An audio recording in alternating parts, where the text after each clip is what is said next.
Hi guys, welcome back to Tesla Channel UK. So it's been a little while since I posted a new video, so I thought I'd do another one on this new update that came through to the car yesterday. So as you can see, we have an update pending. It is 2020.16.2.1, reckons about 25 minutes to install.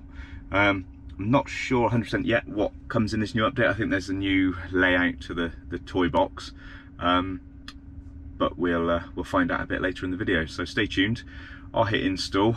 If we tap this one now, you can skip this if you tap it a few times, and we'll keep going. So stay tuned. I might time lapse this and fast forward this bit, and we'll get some more info once this is installed. Okay, catch you soon.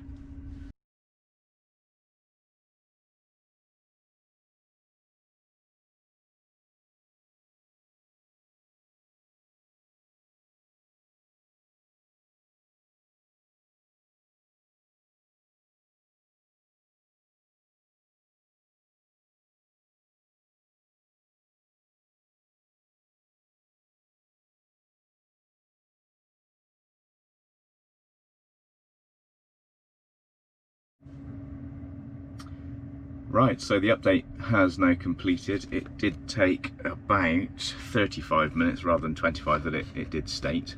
During the process, I actually sat in the car for this one. Lots of clicks, pops, bangs, fans coming on and off, and lots of strange noises. Slightly concerning when you're sat inside and you feel the whole car shake when some of these pops and bangs happening underneath you. Anyway, the update is now on. So as you can see, the Tesla toy box has been redesigned.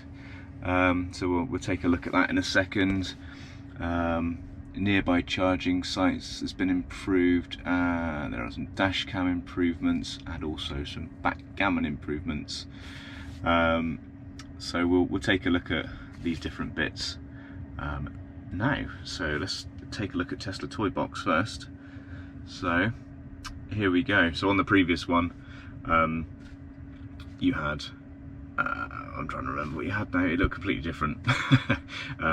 It was, in fact, you accessed it from the T. Let's just cover up my VIN, etc. Should slide down, or maybe they've got rid of the slide down. Yeah, they've got rid of that now. Okay, so it used to come up on the T, you click it, it would slide down and you'd get these different bits in the little bar at the top. But now, as you can see, it's changed completely, so it's probably a little bit easier to find and do the different things. So good old emissions testing mode. I don't know if my volume's up.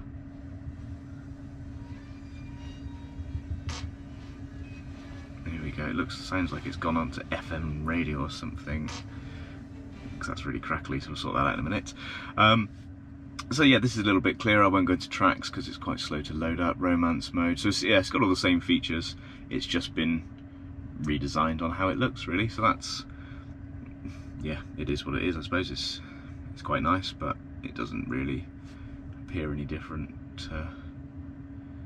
Oh, okay, this is a little bit clearer. Okay. So yeah, so that's the differences within the toy box. Then let me just go back on here and go into the release notes. So nearby charging sites. So we can have a look on those if we just tap on here. So there we go. At the top now, you've got the three lightning bolts for the different speed chargers to filter them all out. So that's filtered to just superchargers, I believe. Then that gives you slightly faster ones as well, although it doesn't appear there are any around there. And then that shows you all the slow ones. So if we just go zoom in to say Castle Combe, that's probably at the Manor House. Yeah, there we go. So they've got two connectors, 7 kilowatts. Available for customers. If we take that off, it zooms back out.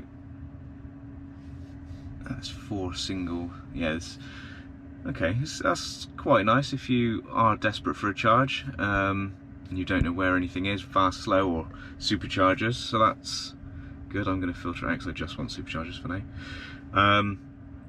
Fantastic. Right, let's just zoom out of where we are. Let's cancel that. Let's go back into just the release notes. So that's those top two. Dash cam improvements. So yes, this has been a bugbear for a long time for various people.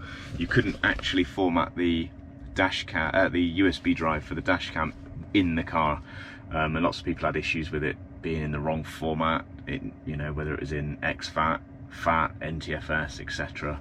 And you had to manually create a Tesla cam folder in the root of the USB drive. Whereas now, it appears, let's have a look, it appears you can do it, safety and security, well, there's the option, but it's greyed out for some reason, so I don't know, yeah, I don't know why that's greyed out actually.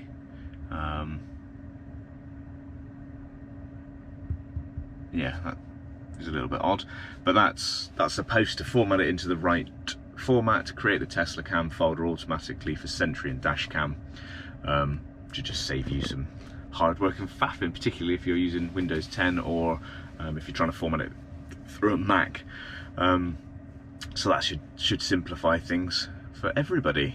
And then let's just go here, go there, and then the last one was backgammon improvements, which I can't show you because you need to play it, and I don't know what the problems were with it before actually. Okay, oh, it's become more difficult. Okay, yeah, it was quite easy before. I sat, when I had a puncture in my Model S, sat and played backgammon for a couple of hours waiting for recovery, but I haven't played it in my Model 3 Performance as of yet. But it was very easy, so that's good. Every little helps. The other thing I noticed in this update while I sat watching it, I'll put the photos up in this video, was I sat and took a photo of each of the different stages that the car goes through. And the very first one was updating autopilot, so I'm hoping there's some new autopilot features in here, whether it's visualizations or whether it's actually a little bit better at driving on autopilot, because it is a bit wayward in this one sometimes with this hardware 3. My Model S was hardware 1 with autopilot 1, which was a third-party mobile eye chip that they bought in, and that was pretty good. But at the moment, this is all Tesla's own sort of neural net and everything else, so this one is a bit, still needs sort of learning and fine-tuning. It's not quite as, I'm not as confident with it as I was in the Model S, let's say that. But if I notice any new visualizations or any, you know, it is better and it's got less phantom braking, because that is a nightmare on the motorway yesterday. I was driving along quite happily on autopilot, 65 on the left-hand lane, and boom, there's a bridge that I'm going under, so it jams the brakes on, down, slows me right down to about 60. I was like, whoa, straight on the accelerator to override that, because that was not very good at all. But it's done that a few times, whereas my Model S never did that.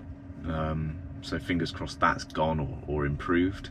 But I'll drop another video with some new features, if there are any. So thanks for watching. Hit the subscribe and the bell icon to be notified when new stuff comes live. And yeah, thank you for all the subscribers. I think we're up to 27 so far, I think. So yeah, keep going, and I'll catch you next time. Cheers.